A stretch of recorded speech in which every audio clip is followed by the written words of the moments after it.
Dr. Yellen, thanks for joining us. I'm very pleased to be here, Chris, to discuss such an important topic, the quite frankly extraordinary crisis unfolding. So the US could default on its debt as soon as June. Oh, it is extraordinary. And the extraordinary measures brought in to stave off a crisis are no longer enough to manage a bill that just keeps growing. A $30 trillion bill. You can ignore it for a while, but you can't put it off forever. So you issued a statement. Oh, I certainly did, Chris. It was my top priority.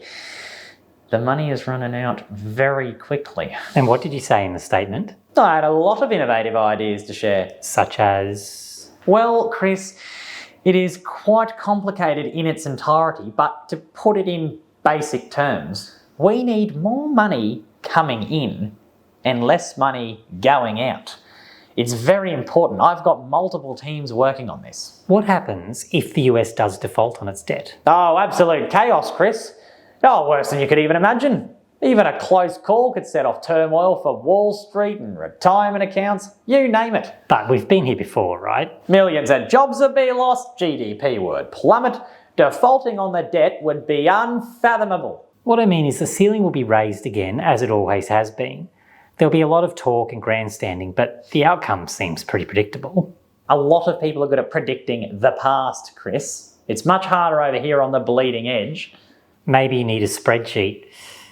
And how would that work? Well, instead of ending up in a crisis every time, maybe if you used a spreadsheet, you could put the income in one column, the expenses in another column, use the auto sum, and see if the budget balances. Maybe get it sorted a little bit earlier next time. Maybe with some conditional formatting.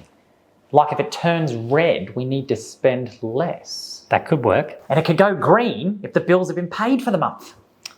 Oh, I like that. Who do you have working for you down there in the Treasury? Oh, accountants, economists, financial analysts. It's a big team. That's a lot of people to help you figure out all those variables for the spreadsheet. I'll form a committee to look into it. I think you might be onto something though. Could put some of them out of a job. Might be a good way to save a little bit of money once it's all in one document. No, I wouldn't think so, Chris. You'd need bipartisan cooperation to cut any jobs. And how do you go about getting that? You tell one side you won't allow any more wasteful spending and insist to the other side there won't be any spending cuts. Surely that doesn't add up. Oh, it might, if we add a little bit more formatting to the spreadsheet. Dr. Yellen, it's been a pleasure. The pleasure's all mine, Chris.